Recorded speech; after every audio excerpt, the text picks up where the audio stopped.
Bonjour à tous, je m'appelle Estelle Abou et je vous souhaite la bienvenue sur Réel. Avec ce podcast, je donne la parole à des personnalités qui ont un impact positif, réel, sur l'autre, l'économie, l'environnement ou les générations futures. Par leurs actions, leurs entreprises, leurs pensées, leurs œuvres ou leurs visions, ces hommes et ces femmes contribuent d'une manière ou d'une autre au monde de demain et à celui d'aujourd'hui. Si vous aimez le podcast et que vous voulez me soutenir dans ma démarche, la meilleure manière de le faire, c'est de vous abonner, de mettre 5 étoiles à l'épisode, de le commenter ou encore d'en parler autour de vous sur les réseaux sociaux et dans la vie réelle. Alors je vous souhaite une très bonne écoute et on y va. Le fait de faire progresser les droits des femmes, c'est tout simplement un gain pour la société. C'est un gain économique, c'est un gain parce que vous avez forcément des hommes qui sont plus équilibrés et qui sont moins violents avec les femmes, etc. Mais ça veut dire en effet qu'il faut que les hommes y trouvent leur place. Et ça veut dire aussi que pour émanciper la femme, j'ai envie de dire, il faut émanciper l'homme. Elle est membre de La République En Marche, députée de la 4e circonscription de l'Essonne depuis 2017, mais c'est surtout pour son rôle de présidente de la délégation aux droits des femmes et à l'égalité des chances entre hommes et femmes à l'Assemblée nationale que j'ai accepté avec joie et honneur son intervention dans Réel. En mars dernier, elle a proposé une loi visant à accélérer l'égalité économique et professionnelle entre les femmes et les hommes, proposition adoubée à l'unanimité par ses pairs à l'Assemblée nationale et actuellement en examen au Sénat. Précédemment, en février 2018, via un rapport d'information, elle s'engage à renforcer le combat contre les violences sexuelles, notamment par l'insertion dans le code pénal d'un âge de non-consentement à un acte sexuel et également par la facilitation du dépôt de plainte pour violences sexuelles.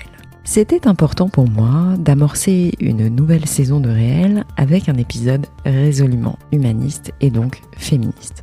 Étant devenue maman il y a peu, j'ai peut-être mieux compris le discours et les combats de mon invitée qui dit avoir renforcé ses convictions féministes, non seulement à Sciences Po, face à des propos sexistes tenus par des professeurs, mais également lorsque elle aussi est devenue maman, la poussant ainsi à s'investir dans l'aide à la parentalité. Lors de notre conversation, qui est destinée à la fois aux hommes comme aux femmes, conversation un peu plus longue que d'habitude, je vous l'accorde pour la bonne cause, nous avons abordé sa définition du féminisme, la monoparentalité, les solutions de garde aujourd'hui en France, les quotas en entreprise et leur efficacité, le modèle suédois comme inspiration, les violences financières faites aux femmes, le congé parental, la place de l'homme et du père dans notre société, et la supposée fin du patriarcat comme rengaine incessante des esprits chagrins savamment dépeints par Mona Chollet, que nous admirons, mon invité et moi. Alors maintenant, j'arrête de parler et je laisse place à ma conversation avec Marie-Pierre Rixain. Marie-Pierre, merci beaucoup d'avoir accepté mon invitation dans mon podcast. Je suis enchantée de vous rencontrer et de vous recevoir. J'avais entendu parler de vous, bien entendu, parce que je suis impliquée, engagée, que cette cause me tient à cœur. Mais je vais vous demander, si ça ne vous dérange pas, de vous présenter autant professionnellement que personnellement. Donc, je m'appelle Marie-Pierre Rixain, j'ai 44 ans. Je suis députée de l'Essonne et présidente de la délégation aux droits des femmes de l'Assemblée nationale. Je suis la maman de 2 enfants, un grand de 12 ans et un petit de 18 mois. Et je vis en couple. Est-ce que vous pouvez nous parler un peu plus de votre fonction, de votre action et de ce que ça implique, parce que vous l'êtes maintenant depuis 4 ans. Donc est-ce que vous pourriez nous parler un peu plus concrètement de ce que ça représente au quotidien pour vous ?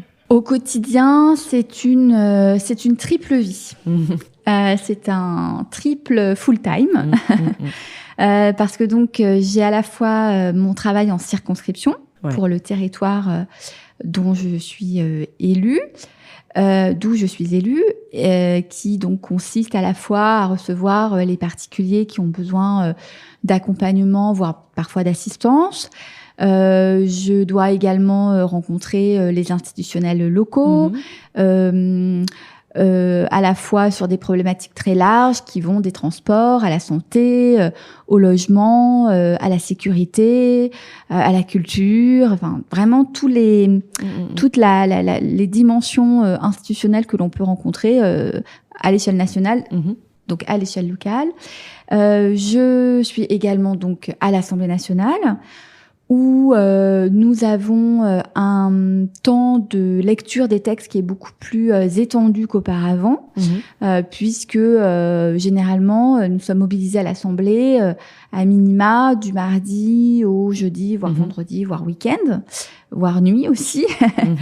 Et je suis donc également présidente de la délégation aux droits des femmes, où cette délégation qui est composée de 36 membres, des femmes et d'hommes de tous bords politiques, et donc il s'agit de faire vivre cette entité au sein de l'Assemblée nationale, de permettre aussi à chacun de pouvoir s'investir sur ce sujet, et puis de porter des problématiques, des enjeux que j'estime ou que nous estimons prioritaires, et puis de les accompagner soit sur le plan législatif, soit de faire en sorte que il y ait des avancées concrètes pour la vie des femmes dans notre pays. C'est une délégation qui existe depuis quand ? La délégation, les deux délégations, parce qu'en fait, il y en a une également au Sénat, ont 20 ans, enfin 21 ans plus exactement, ont été mises en place par la loi.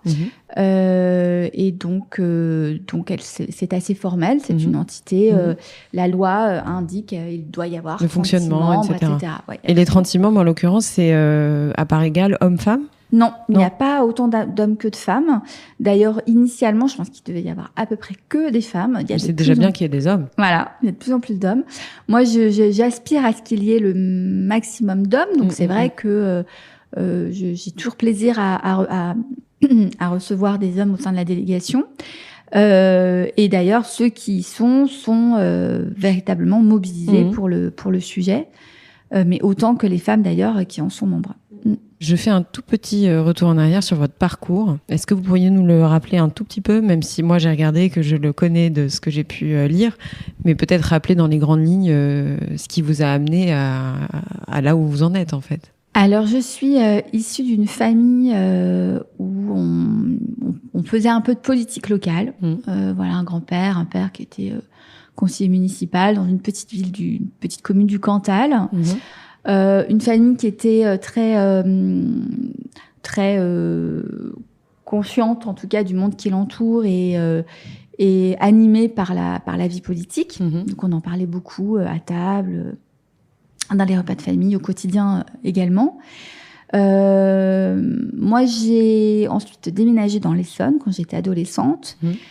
J'ai jamais imaginé être députée un jour, même si, pour la petite anecdote, lorsqu'on a visité l'Assemblée nationale avec le lycée, j'avoue avoir versé ma petite larme quand je suis rentrée dans l'hémicycle en pensant à la... J'ai repensé aussi à ma visite quand je suis arrivée ici, je l'avais fait aussi. Ouais.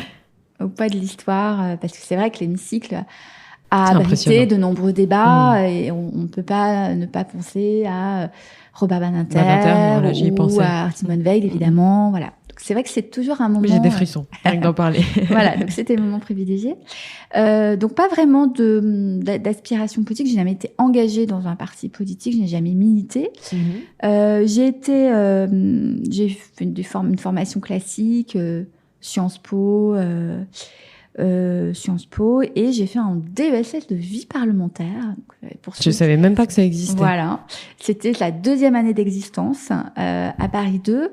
Et donc dans le cadre de ce DESS, pour ceux qui connaissent ce qu'est un DESS, voilà, ça marque le temps généralement. Je devais faire un stage, donc j'ai fait un stage à l'Assemblée nationale avec un député pour lequel j'ai ensuite travaillé pendant 2 ans. Et puis, je me sentais pas totalement dans mon élément. Donc, je me suis orientée vers de la communication institutionnelle, où ensuite j'ai travaillé donc pour une agence de communication et puis comme indépendante sur des enjeux à la fois de santé, de santé, globalement de santé. Voilà, où j'en étais, de périnatalité aussi, de santé des femmes, où j'en étais en 2017, plutôt même en 2016, plus exactement, lorsqu'effectivement Emmanuel Macron a dévoilé son projet politique et surtout son offre politique qui n'existait pas. Enfin, il n'y avait pas de similaire à l'époque. Il y avait vraiment un marqueur droite-gauche qui était quand même fort. Et c'est vrai que moi, je suis libérale, à la fois sur le plan sociétal et sur le plan économique. Et donc, je me retrouvais dans cette nouvelle offre. Et donc, je me suis engagée. Et de là à devenir députée, il y a un pas qui a été marqué lorsque je me suis rendu compte que les personnes qui allaient candidater pour d'autres partis, pour la circonscription que je connaissais donc très bien, n'étaient pas véritablement portées par l'intérêt du territoire. Et donc, je me suis dit qu'il y avait quelque chose à faire. Et avec un grain de folie, un total grain de folie, mais également l'assurance que familialement, les choses allaient suivre si jamais j'étais investie, eh bien, j'ai candidaté, comme tout le monde. J'ai envoyé un CV, une lettre de motivation, j'ai eu un entretien. Et donc, j'ai été investie. Voilà. Je passe du coq à l'âne. Et en même temps, pas tant que ça. Mais quelle est votre définition du féminisme aujourd'hui ? Le féminisme,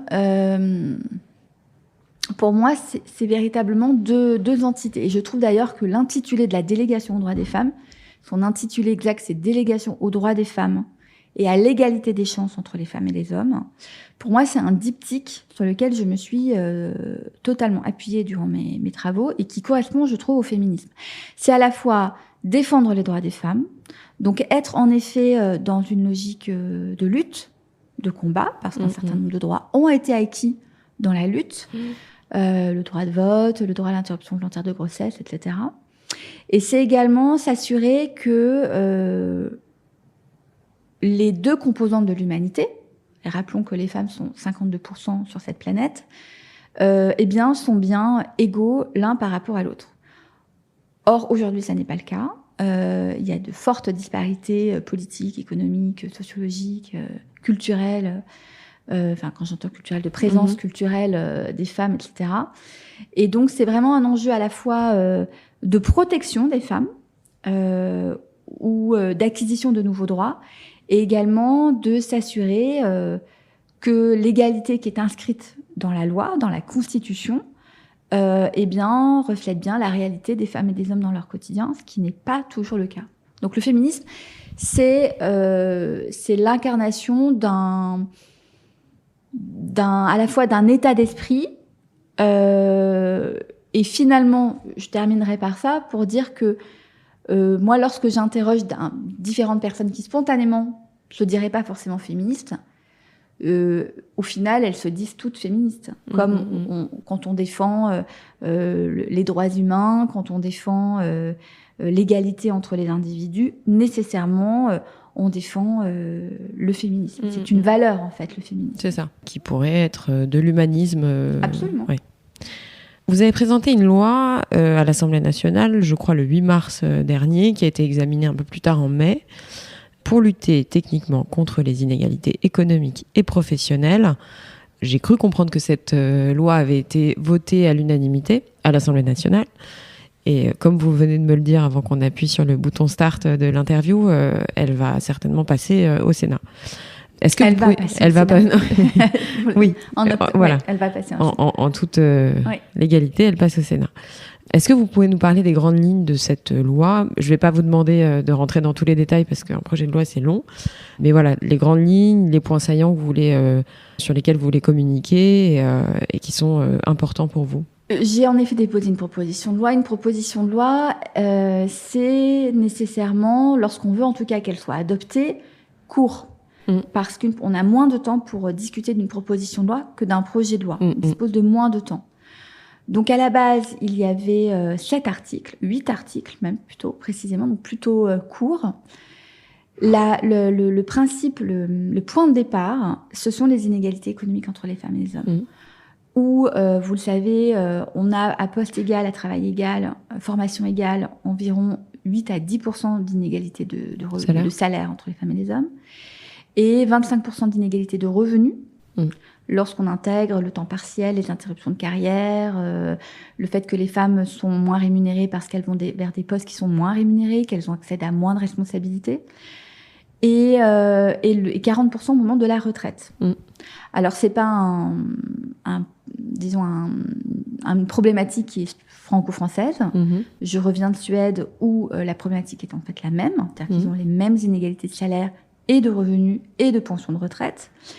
Même s'ils ont réussi à permettre, en tout cas aux femmes, d'accéder davantage au marché de l'emploi. Ça, c'est la grosse différence avec la France. C'est que 80% des Suédoises travaillent, exercent un métier. Et donc ça, c'était le point de départ. Le deuxième point de départ, c'est que moi, il y a une loi qui m'a beaucoup marquée. C'est la loi de 1965 qui dit qu'en fait, une femme a le droit de travailler sans l'autorisation de son mari et qu'elle peut verser son revenu sur un compte en banque sans l'autorisation non plus de son conjoint. Alors ça paraît un peu incroyable quand on dit ça aujourd'hui, sauf que c'est pas si vieux. Et en creusant un peu, moi je me suis toujours interrogée sur la nécessité de ce conjoint et savoir d'interroger en tout cas sa pertinence également pour les droits des femmes. Et je me suis rendu compte, alors que je ne croyais pas que c'était possible, mais ça l'était, que un revenu, qu'il s'agisse d'un salaire ou d'une allocation sociale individuelle, peut être versé sur un compte dont la femme ou l'homme n'est pas titulaire ou co-titulaire. Donc, vous pouvez verser ce compte sur le compte de n'importe qui, il suffit de l'autoriser.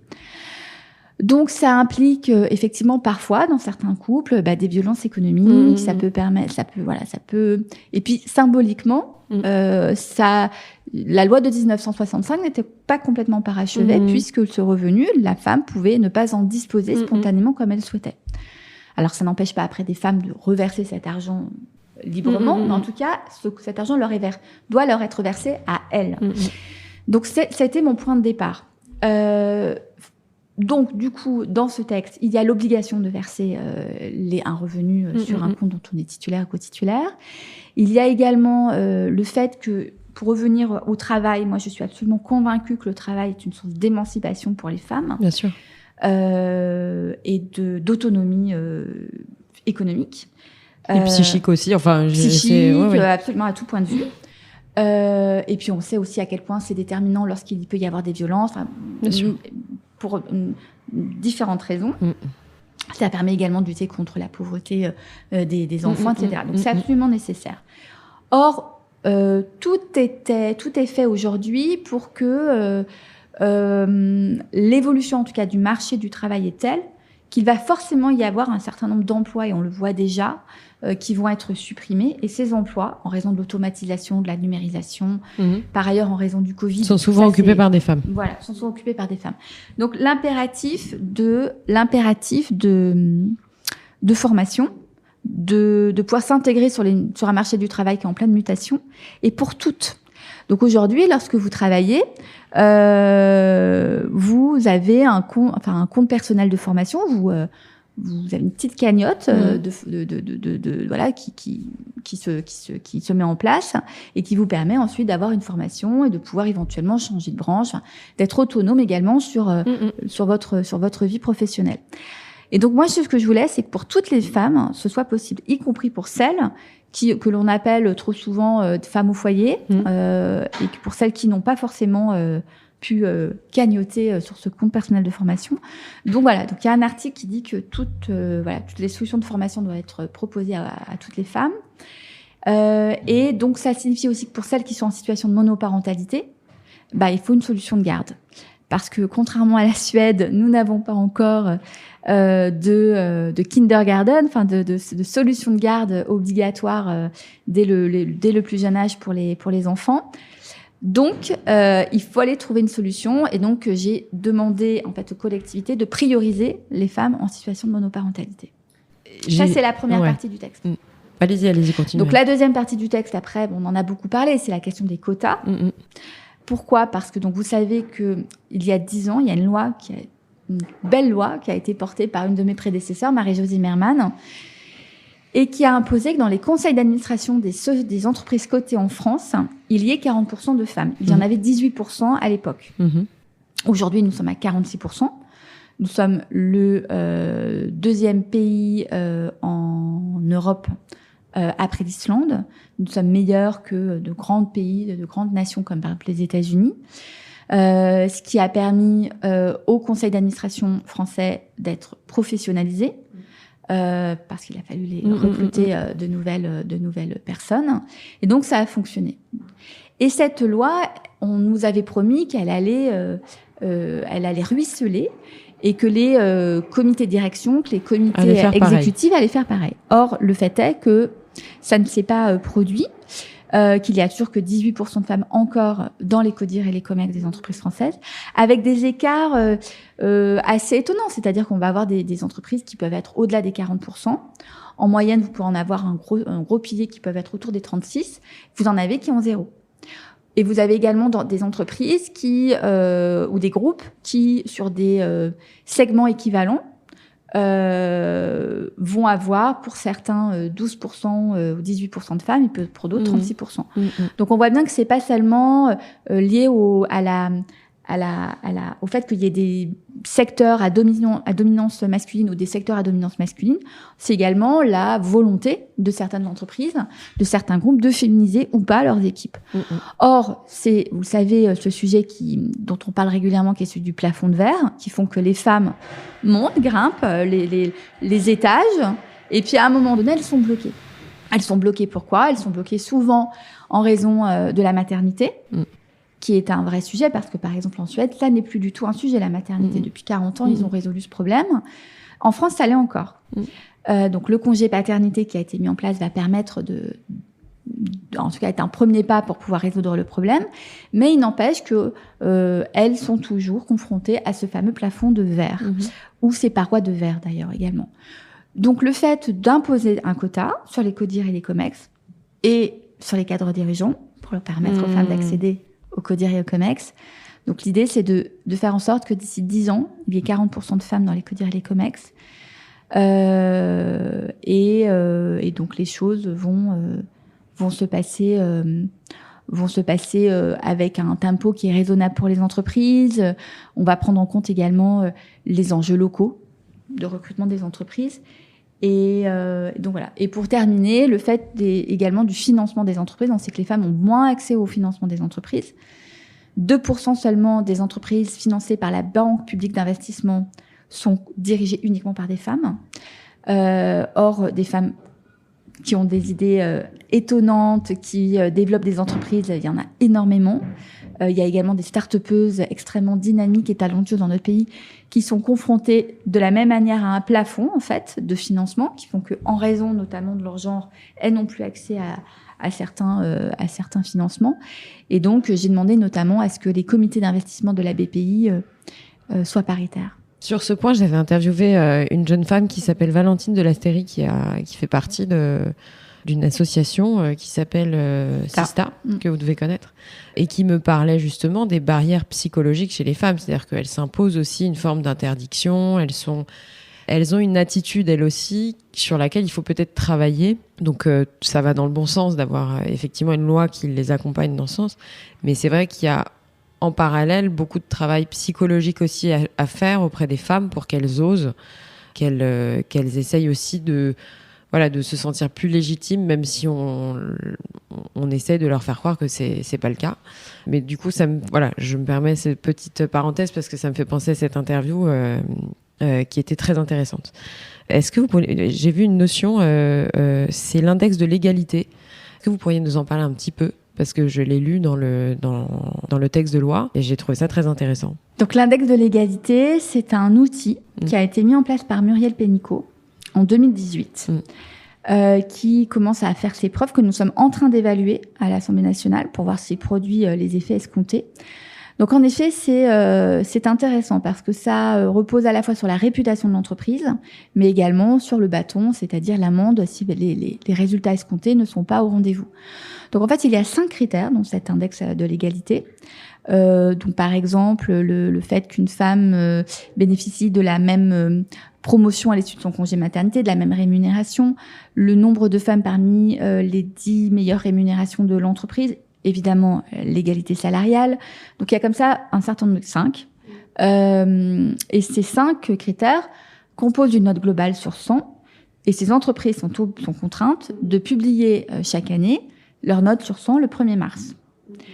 Les entreprises qui ne respecterait pas un 80 sur 100, 75 d'ailleurs, recevrait une amende après un temps de rattrapage, etc. Le fait est qu'aujourd'hui, toutes les entreprises publient leurs notes. C'est-à-dire quand vous parlez égalité femmes-hommes à un groupe, à une entreprise, la première chose qu'il va vous dire, c'est sa note. Les notes, voilà, ça, tout le monde le dit, hein, que ça a vraiment boosté. C'est un chiffre absolument qui est discuté en conseil d'administration. Donc la politique femmes-hommes également est rentrée dans les conseils d'administration. Et moi, ce que je demande dans la loi que je porte, c'est que au-delà de la note globale qui soit rendue publique, que la note des 5 critères soit rendue publique. Parce qu'on a des entreprises qui peuvent avoir de très bonnes notes sur certains critères, l'égalité salariale par exemple. C'est un ensemble. Mais qui sont très mauvais sur le retour des femmes au congé maternité. Ou très mauvais sur les places des femmes dans les postes à plus haute responsabilité.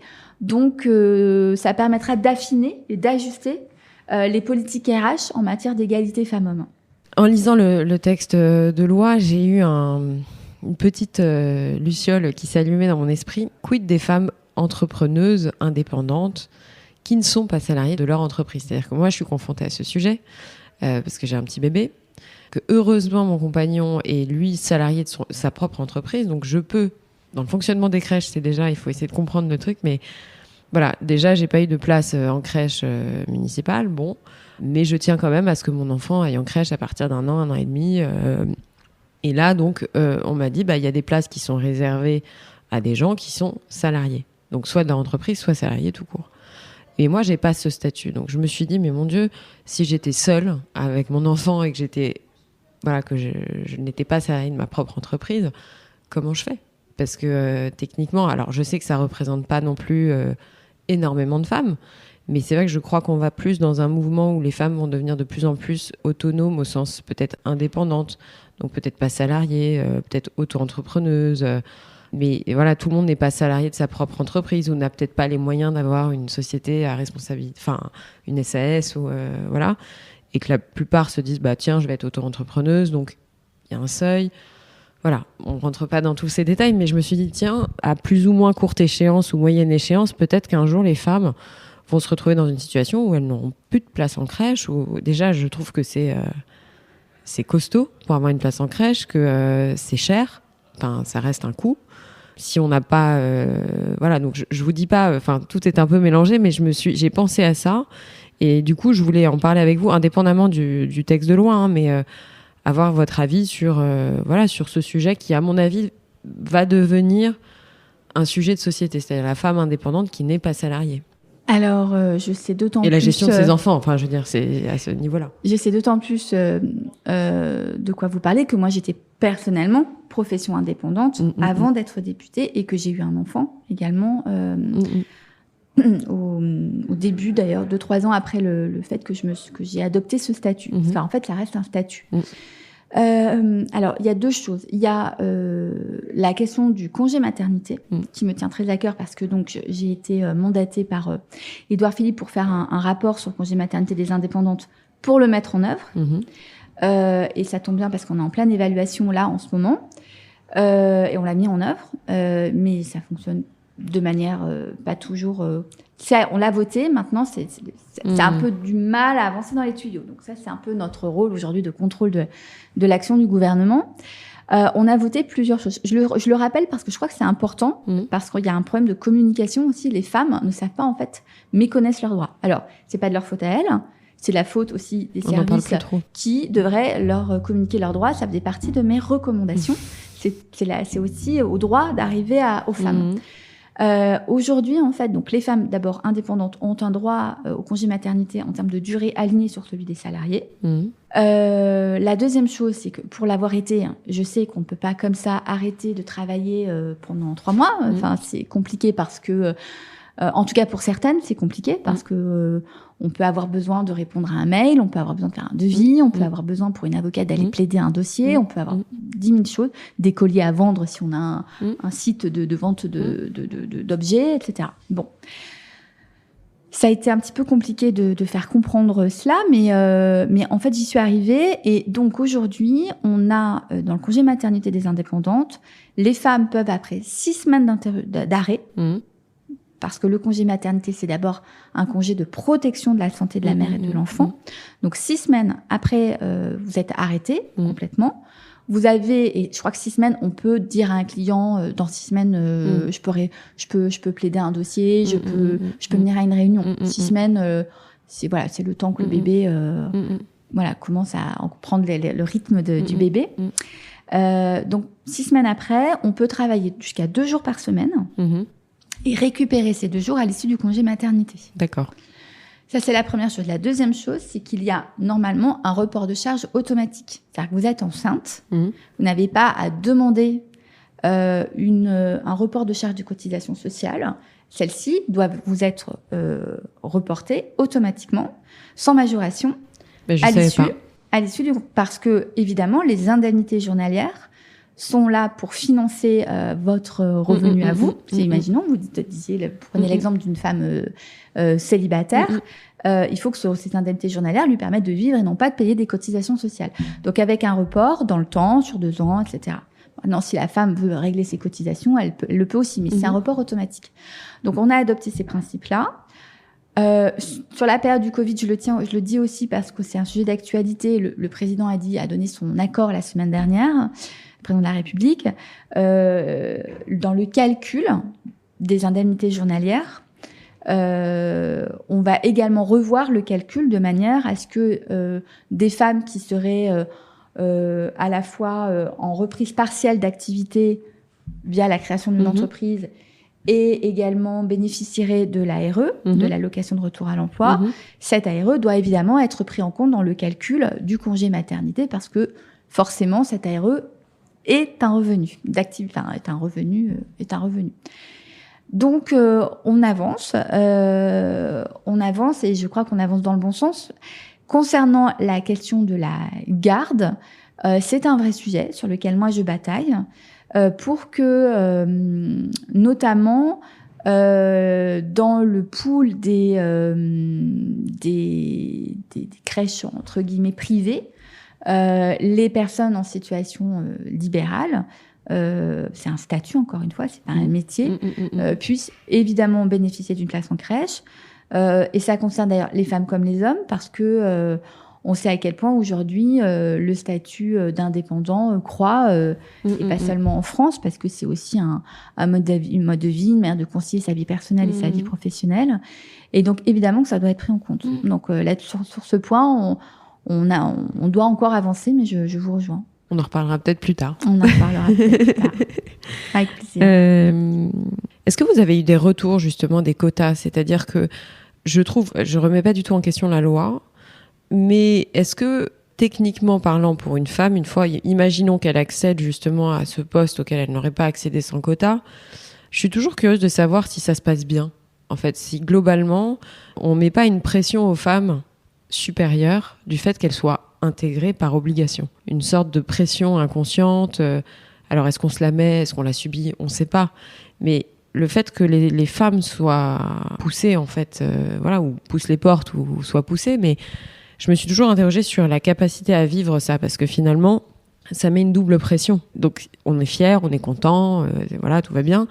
Mais c'est vrai que là, je suis curieuse de savoir si vous avez eu des retours sur potentiellement des femmes qui ont expérimenté cette expérience, tout simplement de se retrouver dans un conseil d'administration et se sont dit, tiens, j'ai un peu le sentiment d'être là parce qu'il faut que je sois là, quoi. Alors, d'abord, peut-être pour commencer à dire que le quota, c'est pas la solution miracle. C'est pas une bonne solution, le quota, de manière générale. Qu'il s'agisse de la parité en politique, du quota dans les entreprises ou ailleurs. Mais que si on veut permettre aux femmes d'accéder au pouvoir économique, politique, il n'y a pas d'autre solution. Il n'y a pas d'autre solution. Ça, c'est une donnée factuelle. Donc ça, c'est les quotas fonctionnent. Pour le reste, il faudrait attendre 10, 20, 30, 40 ans et encore. Donc ça, c'est le premier point. Le deuxième point sur le fait de la présence des femmes dans une structure, quelle qu'elle soit, en raison de l'existence d'une règle qui fait qu'il doit y avoir davantage de femmes.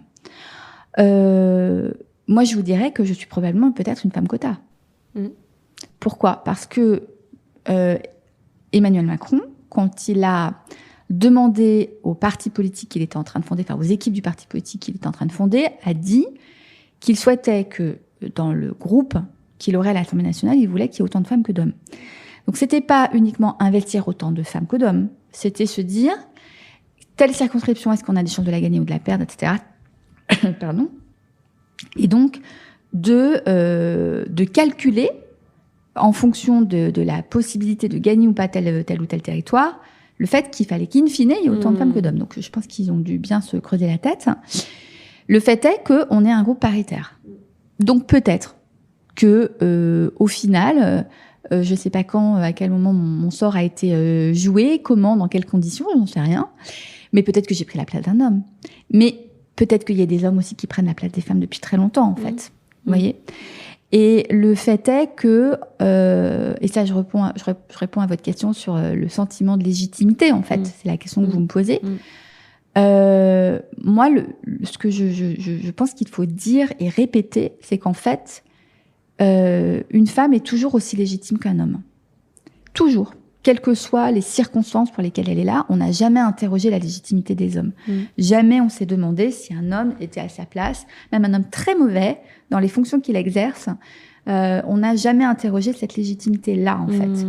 Et alors qu'une femme, on va toujours interroger ses légitimités, on va la passer au peigne fin, interroger toutes les actions qu'elle met en place, sa manière d'être, sa manière de se mouvoir, vous connaissez tout ça par cœur, de s'habiller, de s'exprimer, voilà, de tout. Tout va être jugé. Les hommes politiques, les hommes publics sont également jugés, mais pas de la même manière que les femmes. Donc en fait, et ça se cultive dès la petite enfance. En fait, la question, c'est que vous savez, dans n'importe quel type d'assemblée, à partir du moment où il y a 30% moins de 30% d'un genre ou d'un autre, la légitimité de la place de ces individus est interrogée. Donc ça vaut également pour des garçons dans un cours de danse, par exemple, ou d'hommes dans une crèche, par exemple. Donc la question, c'est d'arrêter avec cela, et le fait d'imposer des quotas fait que, à un moment donné, quand il y a un groupe suffisant, d'abord on arrête d'interroger la place de l'autre genre, et puis il y a moins un facteur évidemment de stigmatisation. Donc ça c'est une réalité, et donc en effet ça se cultive dès le plus jeune âge. C'est-à-dire que dès le plus jeune âge, il faut permettre à tous les enfants d'avoir une liberté de choix, quel qu'il soit, quel que soit leur genre, et faire en sorte que ces choix soient gouvernés parce que il y a un goût prononcé pour telle ou telle activité ou tel ami qui ferait telle activité, mais pas parce qu'il y a un attendu en raison d'un genre. Et donc au final, moi je vous parle en tout cas à titre personnel, je pense qu'on a dû probablement, et même je vous le dis, c'est pas probablement, c'était une réalité, c'est qu'on a des phrases sexistes, en fait, que du coup c'est du sexisme dans ces cas-là, ont été exprimées.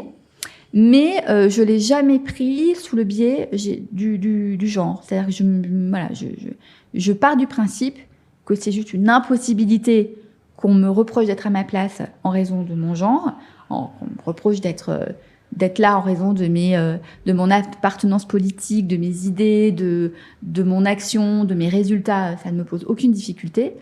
Et en fait, au final, je pense que les femmes qui sont dans les conseils d'administration, aujourd'hui, les conseils d'administration eux-mêmes, en tout cas, vous disent que ça se passe mieux, parce qu'en effet, on a été obligé de professionnaliser leur recrutement. Il y avait moins un phénomène d'entre-soi, de boys club pour les recruter, et donc au final, effectivement, en tout cas, la performance des conseils d'administration s'est améliorée. Quand j'ai su que j'allais vous recevoir dans le podcast, j'en ai parlé autour de moi. J'ai eu une conversation avec une amie qui m'a dit tiens, moi je suis avocate, j'ai une cliente que je défends face à son ex-mari qui fait preuve de violence financière concernant la pension alimentaire. À savoir, il obère la situation financière dont il bénéficie pour faire en sorte de pas verser sa pension alors qu'il a clairement les moyens de le faire. Je sais qu'aujourd'hui, l'État prend en charge une partie ou tout ou partie de la pension alimentaire qui serait pas versée par l'ex-mari ou l'ex-femme d'ailleurs, enfin je ne sais pas. Mais qu'est-ce qu'on fait dans ces cas-là ? Alors c'est intéressant ce que vous dites, parce que c'est intéressant sur 2 points. Le premier, c'est qu'en fait, vous dites l'ex-femme ou l'ex-mari. Vous avez raison. Sauf que je crois que c'est important, et ça aussi c'est un message de communication qu'il faut faire passer. C'est que 90, voire même un peu plus des violences conjugales sont en fait des violences d'hommes sur des femmes. Donc ça, c'est une réalité. Je sais qu'on a souvent tendance à dire oui, mais il peut y avoir des femmes. C'est vrai, ça peut arriver. Non, mais je disais ça parce que j'avais en tête aussi en parallèle une femme qui doit de l'argent à son mari. Enfin voilà. Bien sûr, ça peut arriver, mais ça reste une très faible minorité. Ce dont vous parlez, ce sont les violences économiques. Les violences économiques, on en parle peu. C'est une forme de violence conjugale, à l'instar des violences psychologiques, par exemple. On commence à les reconnaître dans la loi, notamment donc à travers la loi que j'ai proposée. La question, en effet, il y a une agence qui a été mise en place, notamment, et qui fonctionne à travers les CAF, et qui permet, en fait, à des couples qui sont en conflit ou non, c'est-à-dire que ça, on peut aussi ne pas être en conflit, pour dire, voilà, nous, on veut qu'il y ait le tiers de la CAF dans le versement des pensions alimentaires. Et c'est sur un plafond, c'est-à-dire qu'en fait, effectivement, la CAF verse la pension alimentaire et ensuite récupère la pension alimentaire, elle, de son côté. Mais je le dis parce que sinon, ça peut créer des déceptions. Et moi, j'aime être transparente et honnête. C'est dans le cadre d'un plafond dans lequel des règlements des impayés. Voilà, c'est vrai qu'il y a un plafond et après, le temps que la justice se fasse. Dans la situation dont vous me parlez, moi, je ne suis pas juriste, je ne suis pas avocate. Le fait est que ça, c'est la loi que l'on a votée. Et le non-paiement des pensions alimentaires, aujourd'hui, est la raison principale de l'appauvrissement des familles en situation de monoparentale. 85% des familles monoparentales sont des femmes.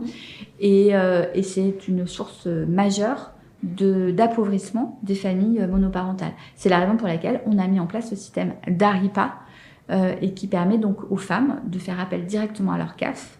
Et alors, si dans un département ça ne fonctionnait pas, allez tirer l'alarme auprès de votre parlementaire, parce que ça, c'est un sujet sur lequel on est absolument tous vigilants.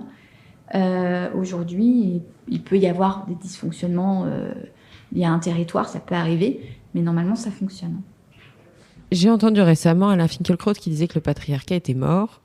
Moi, quand je vous écoute et vu ce qu'on est en train de dire sur le poids financier, malgré tout, que représente un homme dans le couple, dans la gestion des enfants, dans l'éducation des enfants, etc. Parce que moi, j'ai quand même beaucoup de femmes autour de moi qui doivent s'en sortir un peu toutes seules, dont les pères ont disparu ou quasiment disparu, qui doivent jouer le rôle de mère et de père en même temps, qui doivent assumer financièrement, etc. Donc, j'entends que le patriarcat est bousculé, chamboulé, disparaît.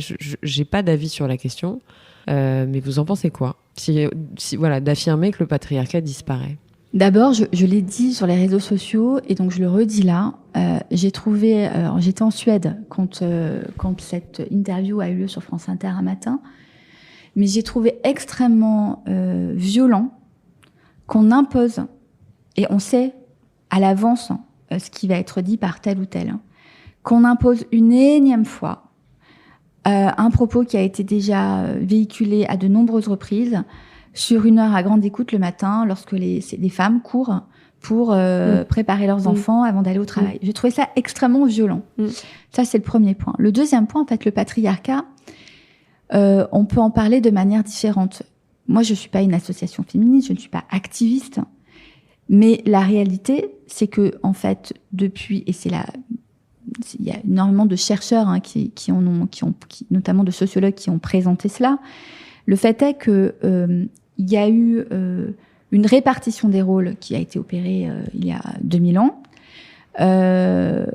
et qui a conduit à des violences qui a justifié en tout cas des violences à l'égard des femmes, au cantonnement des femmes, notamment sur leurs fonctions reproductives, et aux hommes en effet d'autres de fonctions guerrières, économiques, que sais-je, qui ont fait qu'ils ont acquis un poids à la fois dans la famille, dans la société, dans le couple, qui aujourd'hui est discuté par les femmes. Alors, il est discuté, mais il est également avéré en fait.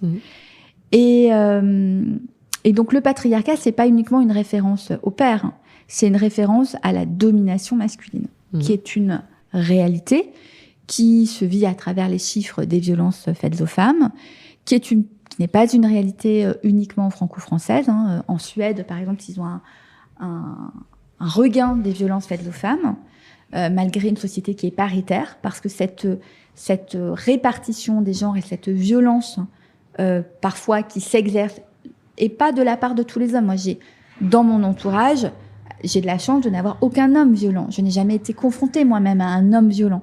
Donc j'ai probablement été préservée parce qu'un grand nombre de femmes sont confrontées dans la rue, au travail, dans la famille, à des hommes qui ont des comportements violents. Et la réalité, c'est qu'il y a aussi une disproportion physique entre une femme et un homme, et on grandit sans le vouloir, même inconsciemment, avec la crainte et la peur de la force physique de l'homme. Je vous mets au défi de n'importe quelle femme qui rentre le soir à minuit en sortant du métro dans une rue déserte et de ne pas se retourner au moindre pas qui serait derrière elle. Ça n'existe pas. On est confronté à ça. Donc bien sûr que la domination masculine existe. Ça ne signifie pas que les hommes sont tous violents. Ça ne signifie pas qu'il n'y a pas des lois, en effet, qui permettent aujourd'hui aux femmes d'être les égales des hommes. Donc en droit, oui, les femmes sont égales des hommes, mais dans la réalité, dans la vie quotidienne, il y a encore de fortes inégalités, et ça, c'est l'œuvre de tous, en fait. Cette phrase a doublement résonné en moi, parce que c'était aussi sur la définition du rôle actuellement de ce qu'on appelle le père, en fait, c'est-à-dire entre guillemets, le père, voilà. Il y a beaucoup de papas qui sont paumés aussi, il y a beaucoup de gens d'hommes qui ne savent plus se positionner, il y a beaucoup d'hommes qui se disent, je sais pas, à l'époque, les hommes travaillaient dans les champs, ils avaient des boulots physiques, ils travaillaient à l'usine. Là, aujourd'hui, on a un peu le sentiment qu'un homme peut travailler de n'importe où, avoir du temps devant lui, parce qu'il peut travailler en digital, il peut travailler de chez lui. Le confinement l'a aussi prouvé d'une certaine manière. Peut-être que les hommes se remettent en question, peut-être qu'ils savent pas comment se comporter, peut-être que ça aussi, ça déclenche de la violence, parce que je dis pas que c'est le féminisme ou l'avancée des droits des femmes qui cause ça, mais il faut peut-être aussi parfois regarder du prisme masculin et se demander si la violence actuelle est peut-être d'une certaine manière aussi liée à je vais te montrer que je suis pas mort, je vais te montrer que je suis le plus fort, et voilà. Et moi, je ne peux pas m'empêcher de faire un lien entre l'absence de père, donc la perte des repères aussi d'une certaine manière, parce que de ça découle, si le père est absent ou veut déserter, ou voilà, pour X raisons, à un moment, tout est bouleversé. L'éducation des enfants, la manière de vivre de la femme, et en parallèle aussi, on assiste, et ça, je voulais vous entendre là-dessus aussi, sur une hausse de la violence jeune. Je sens que la jeunesse est très violente aujourd'hui, beaucoup plus qu'à mon époque, en tout cas. Donc, je sais pas s'il y a des liens entre tout ce que je dis ou s'il y en a pas. Mais moi, c'est une question qui profondément m'interpelle, en fait. J'écris beaucoup là-dessus parce que je suis un peu perturbée sur l'éducation des enfants, je vois des ados qui se comportent comme des adultes, pire même, qui font des trucs que des adultes ne feraient même pas. Donc, est-ce que, voilà, dans cette phrase de Finkielkraut, j'ai entendu beaucoup de choses et je suis un peu paumée, à vrai dire, là. J'ai pas les idées claires sur le sujet. Alors moi, dans ce que vous dites, j'entends deux choses. J'entends d'une part la question en tout cas, de la mise en valeur, ou en tout cas d'une réelle augmentation d'actes violents, qui sont soit un sentiment d'insécurité ou de violence, soit une réelle augmentation d'actes violents. Et d'autre part, la question de la place des hommes dans tout cela. Alors moi, je suis maman de 2 garçons. Et c'est important. Parce que lorsque moi, je travaille sur les droits des femmes, et je le dis tous les jours à mes enfants, et c'est amusant parce que c'est vrai, ils en sont convaincus, hein, absolument. Enfin, en tout cas, l'aîné en est absolument convaincu, et mon conjoint aussi, c'est qu'une société dans laquelle, et je suis pas la première à le dire, hein, des philosophes, Charles Fourier au XIXe siècle le disait déjà, enfin voilà, donc c'est pas... Poulain de la Barre, il y a quand même de nombreux hommes également penseurs dans les siècles passés qui l'ont dit, c'est qu'une société dans laquelle les droits des femmes avancent est une société qui progresse, et une femme dans laquelle les droits des femmes régressent est une société qui régresse également. Donc ça, c'est le fait de faire progresser les droits des femmes, c'est tout simplement un gain pour la société. C'est un gain économique, c'est un gain parce que vous avez forcément des hommes qui sont plus équilibrés et qui sont moins violents avec les femmes, etc. Mais ça veut dire en effet qu'il faut que les hommes y trouvent leur place. Et ça veut dire aussi que pour émanciper la femme, j'ai envie de dire, il faut émanciper l'homme. Et émanciper l'homme, ça veut dire quoi? Ça veut dire aussi lui permettre d'être émancipé des préjugés, des attentes que la société a projetées sur l'attendu d'un homme. À la fois, en effet, sur la question de la virilité, sur les activités, sur les goûts, sur les attitudes à avoir, et sur la parentalité. Ça veut dire aussi qu'il faut... Ça, c'est un point qui est majeur. C'est si on veut, en fait, c'est des vases communicants. Si on veut permettre aux femmes d'être reconnues comme des sujets économiques à part entière, donc avoir leur propre autonomie. Il faut que le père le reconnaisse vis-à-vis des enfants aussi. Absolument. Et il faut aussi que, du coup, les hommes reprennent la place aussi à l'intérieur du foyer. De la maison.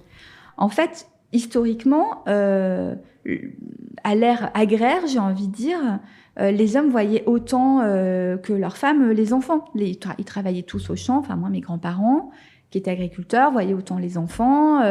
Il y a évidemment peut-être que les femmes étaient plus à la maison par moment, mais en tout cas, tout le monde travaillait au champ. Enfin, les enfants étaient là. Donc, les gens le vrai sujet, c'est l'industrialisation. C'est quand les hommes sont partis travailler dans les usines et que les femmes, en revanche, n'ont pas commencé à aller dans les usines, qu'il y a eu là une disparité de répartition des rôles. Donc finalement, tout ça, ce n'est qu'historique. Il faut émanciper les hommes, leur permettre de bénéficier, moi je plaide pour ça, d'un congé parental à part égale avec les femmes, de pouvoir être investis dès la grossesse à part égale dans le projet de naissance avec leur épouse, légitimer leur place auprès de leurs enfants, tout autant que celle des mamans, et faire en sorte que les garçons alléger aussi le poids sur les épaules des garçons, sur les attendus. Donc ça, c'est la première chose. Et sur l'augmentation de la violence, donc le vase communicant, il faut faire attention parce que le risque aussi, c'est de dire, en raison de l'émancipation des femmes... Non, je sais bien que c'est pas ce que vous voulez dire, c'était pas ce que je voulais dire, mais c'est vrai qu'il y a... Oui, mais je pense souvent au problème de culture, c'est-à-dire que le discours que vous venez de tenir, je suis entièrement d'accord avec, et ça colle avec la philosophie de certaines personnes qui, on va dire, ont une culture non machiste. C'est-à-dire qu'il y a quand même en France un vrai sujet de... Il y a un double discours qui pour moi est un peu compliqué à vivre au quotidien. C'est-à-dire qu'il y a des gens qui arrivent avec une culture en France. Dieu merci, ça fait la richesse de la France. Mais cette culture est de manière antique, pas envie de dire masculine, mais peut-être un peu machiste, peut-être un petit peu paternaliste, etc. Quand on arrive et qu'on dit, bah non, en fait, vas-y, lâche la culture de tes grands-parents, lâche la culture de trucs et deviens un homme comme il faut l'être, etc. Ça met peut-être un peu de temps. Et ça peut engranger, si ce n'est de la violence, peut-être un mal-être, peut-être une remise en question, peut-être... Voilà, j'ai un peu l'impression que les cartes sont complètement redistribuées. Et le basculement, le risque, c'est que le père disparaisse. C'est-à-dire que le père n'est plus de repère au sens, je sais plus ce que c'est qu'être papa, je sais plus ce que c'est qu'être un homme, etc. Donc, peut être amené à péter un plomb, quoi. Enfin, voilà, c'est... D'où les groupes de parole pour les hommes. Je pense que c'est important. Mais je pense que c'est très important. On parle de la mixité des groupes, de discussions, de réflexions. Moi, évidemment, je suis totalement favorable. Mais je pense aussi que c'est bien quand, en tout cas, les uns ou les autres s'expriment, qu'il y ait des groupes de parole, par exemple, d'hommes entre eux.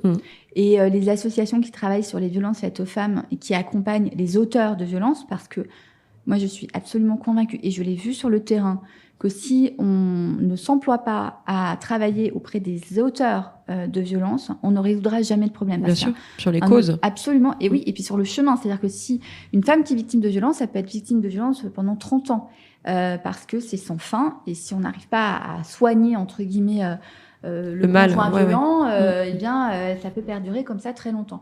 Donc c'est vrai que ça, c'est important, c'est nouveau, on en parle, c'est assez récent qu'on parle de la prise en charge des auteurs. On a voté dans le cadre du budget, et on va revoter dans le cadre du nouveau budget, des fonds spéciaux pour les hommes auteurs de violences. Et je pense que c'est absolument nécessaire et qu'il y ait aussi des groupes de parole entre hommes qui se livrent et des confrontations entre eux et qu'il y ait des rôles sociaux, des rôles modèles qui soient différents. Et puis de dire finalement que le rôle de l'école, de la culture, de la publicité, enfin de manière générale, le rôle des médias évidemment est fondamental dans le fait de véhiculer aussi un certain nombre de repères différents. Et alors, tu sais qu'en plus, c'est pas que sur ça, c'est que tout ce que vous m'avez expliqué, etc., je trouve qu'au niveau des médias, le boulot n'est pas fait. Enfin, il y a plein de choses sur lesquelles... sur les actions qui sont menées, j'ai un peu le sentiment... Enfin, moi, j'ai pris la décision, et Dieu sait que j'étais une enfant de la télé, mais j'ai coupé la télé. C'est-à-dire que je n'arrive plus à suivre les infos à la télé. Voilà, ça me... Je sais pas, il y a peut-être un ras-le-bol. J'écoute la radio et je lis la presse. Et en fait, je me rends compte que le mass média, ou en tout cas le média destiné au grand public, ne communique pas sur un certain nombre de choses. Et c'est dramatique parce que si on ne fait que regarder la télé, ce qui est quand même la grande majorité des Français, faut aussi reconnaître... j'ai l'impression, là, en 5 ou 10 ans, je sais pas quel est votre sentiment, mais peut-être 10 ans, que la communication est passée à niveau zéro sur des choses qui sont importantes. Et on va dire que des gens qui ont envie de s'instruire, ou ne serait-ce que de comprendre dans quel monde ils évoluent, quels sont leurs droits, etc., il faut lire la presse, il faut s'informer, il faut aller chercher, etc. Et ça devient... c'est compliqué, parce que tout ce que vous m'avez appris aujourd'hui, je vous dis pas que ça doit faire la une du 20h, mais bon... ce serait aussi bien qu'on n'ait pas à fouiller ou qu'on n'ait pas un esprit curieux ou journalistique pour avoir accès à certaines infos, parce que ça devient un peu compliqué, je trouve. Alors, moi, je regarde peu la télévision, mais je la regarde quand même. Alors, il y a quand même certaines chaînes qui font un travail remarquable. Évidemment, Arte. Ah oui, voilà. Non, mais je parlais des chaînes d'infos. Des chaînes d'infos. Alors, les chaînes d'infos continuent, voilà. Parce qu'après, il y a des émissions de niche, par exemple, la Maison des maternelles, qui fait un travail aussi, qui essaye de rééquilibrer les choses, si on parle de droits des femmes. La question des émissions comme C'est dans l'air, qui s'impose la parité au niveau des invités. C'est vrai. Donc, qui redonne aussi une place aux expertes. Et sur les chaînes d'infos continues, alors je sais pas si moi je peux émettre un point de vue sur qui est une réalité, sur l'éditorialisation, en tout cas des chaînes d'infos continues, qui délivrent donc des points de vue et pas seulement des informations. Et c'est là où en fait il y a un biais, c'est que pour une grande partie des personnes qui regardent ces chaînes d'information continue, ça c'est de l'information et pas forcément du point de vue éditorial. Donc ça c'est un premier point. Et le deuxième point, c'est que moi je peux vous dire, en tout cas en tant que parlementaire, la grande perméabilité entre ce qui est diffusé sur les chaînes d'information continue et les opinions, voire même quand on fait un marché, quand on tracte, au moment des grands débats. Par exemple, moi j'ai fait 12 grands débats. Au quotidien, je voyais la perméabilité entre les sujets dont on allait parler le soir et ce qui était diffusé sur des chaînes d'infos continue. Il suffisait que je regarde 1 heure à l'heure du déjeuner, les chaînes d'infos continue, et je savais le soir ce dont on allait parler. Et parfois, c'était des sujets assez étonnants, que mais c'est un peu malsain. C'est un peu malsain quand même au final. C'est une réalité. C'est une réalité. C'est un vrai sujet. C'est-à-dire qu'il y a ça impliquerait une responsabilité, un sentiment en tout cas de responsabilité de la part, et moi je l'ai dit hier en réunion de délégation droits des femmes publiquement à l'Assemblée nationale, ça a été enregistré, diffusé, etc. Donc je peux le redire. Mais par exemple, la diffusion d'un documentaire, si on peut appeler ça un documentaire, sur l'interruption volontaire de grossesse, extrêmement partisan et contre l'IVG, diffusé à grande écoute cet été sur C8, c'est un vrai sujet. J'étais pas au courant. Ils ont diffusé un documentaire, en tout cas un film, ouvertement contre l'interruption volontaire de grossesse, en expliquant tous les propos de ce qu'on appelle les anti-choix. Et c'est un vrai sujet parce que du coup, c'était diffusé et que ça peut, en effet, c'est vraiment toutes les logiques que mettent en place les personnes qui sont contre l'IVG. Et encore une fois, on a le droit d'être contre. Mais là, c'était pas un débat pour ou contre. C'était, on diffuse un film, on fait croire que ce que vivent les femmes qui sont dans le documentaire est une réalité pour les femmes qui avortent aujourd'hui en France. Et ça, c'est un vrai sujet. Et je le regrette, et je me suis exprimée fortement contre hier. J'ai toujours 3 questions pour clore les interviews. À chaque fois, je dis clôturer, mais c'est clore une interview. J'aimerais bien avoir votre point de vue. Alors, c'est une question assez large, donc vous y répondez de la manière dont vous voulez, mais j'aimerais bien vous entendre sur votre vision de la France actuellement, ce que vous ressentez. Est-ce que vous sentez à part égale une énergie positive et négative? Est-ce que vous sentez que tout le monde repart au combat après 1 an et demi, voire 2 ans d'altermoiement? Est-ce que vous pensez qu'on va dans le bon sens? Enfin voilà, qu'est-ce que vous avez comme feeling? Là, je parle vraiment à... je ne parle pas à la députée, je ne parle pas... voilà, je parle à la femme que vous êtes.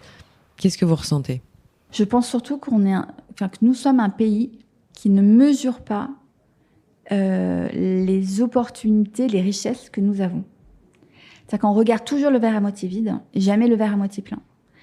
Et encore une fois, je ne parle pas du tout là en tant que députée, en effet, je vous parle vraiment en tant qu'individu. Et ça, c'est vrai que c'est dommage, c'est vraiment un trait d'esprit. C'est-à-dire que moi, quand je parle avec, soit dans mon entourage ou même localement avec des personnes que je ne connais pas forcément, et celles qui regardent davantage le verre à moitié plein sont plus rares que celles qui regardent ce qui leur manque. Et ça, c'est dommage parce qu'en fait, l'air de rien, on est aujourd'hui le pays, je crois, européen qui attire le plus d'investissements aujourd'hui en Europe. On a, franchement, et ça, c'est la force de tout le pays. C'est pas uniquement, ce sont des mesures politiques qui ont été prises, etc., mais c'est aussi la force de tout le pays. On parle beaucoup de résilience, mais c'est une réalité. À avoir repris le chemin de l'école, de l'université, du travail, avec envie. Tout le monde avait, je crois, vraiment envie de retourner à ses activités. Et c'est ce qui permet aujourd'hui à la France d'avoir une croissance à plus de 6%. Donc, on a de nombreux atouts territoriaux. Enfin, voilà, on a un pays extrêmement multiple, divers, à la fois en termes de topographie, de géographie, d'histoire, etc.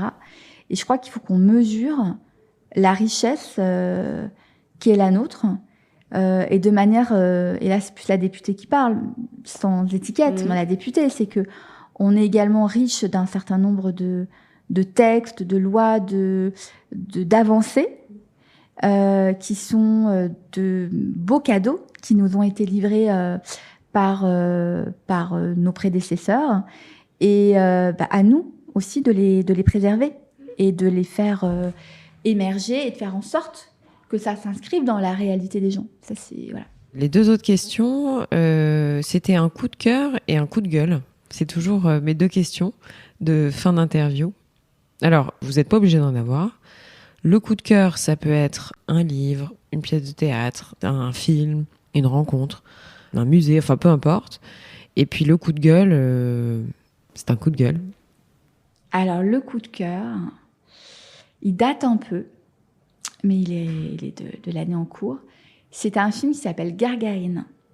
Je l'ai pas vu. Qui est exceptionnel, que j'ai vu avec mon fils de 12 ans, qui a adoré lui aussi, qui raconte la cité Gargarine et la destruction de cette cité à travers les regards d'un adolescent qui a une vie personnelle chaotique. Il y a une relation à la mer, et on parlait tout à l'heure, voire même organique, avec cette cité, en raison de cette relation avec cette mer difficile. Et les acteurs sont exceptionnels. Le film est d'une poésie sublime. Et il n'y a que de l'espoir. Et pour moi, c'est la plus belle définition de la banlieue. Moi qui viens de la banlieue, c'est vraiment une définition interstellaire de la banlieue. Et j'ai trouvé ce film une pépite au début de l'été. Je le regarderai alors. Et le coup de gueule? Le coup de gueule, il est sur...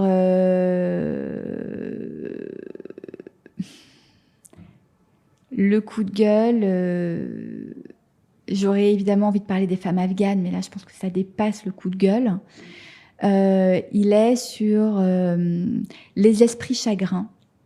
Je crois que vous en avez parlé par rapport au livre de Mona Chollet, non? C'est pas ça? Ouais. J'ai vu un tweet. Absolument. Et c'est vraiment ces esprits chagrins dont je parlais tout à l'heure, que l'on entend comme ça régulièrement dans les médias. Et on nous fait croire en fait que c'est en leur donnant une légitimité d'écoute, parce que quand on invite quelqu'un, on lui donne une légitimité pour s'exprimer devant autant de personnes, et qui sape comme ça des espoirs, soit de femmes, de jeunes filles, je parle évidemment des droits des femmes, mais également d'hommes qui peuvent aussi ne pas se reconnaître dans cette misogynie, parce qu'il faut bien dire aussi qu'il y a un fond de misogynie qui est insupportable. Et je crois qu'aujourd'hui, tout le monde a envie d'autre chose et aspire à une société qui soit plus paisible. Mais vous pensez à quoi en termes d'esprit chagrin ? Parce que je me suis posé la question. Je parle de ces philosophes, de ces écrivains, de ces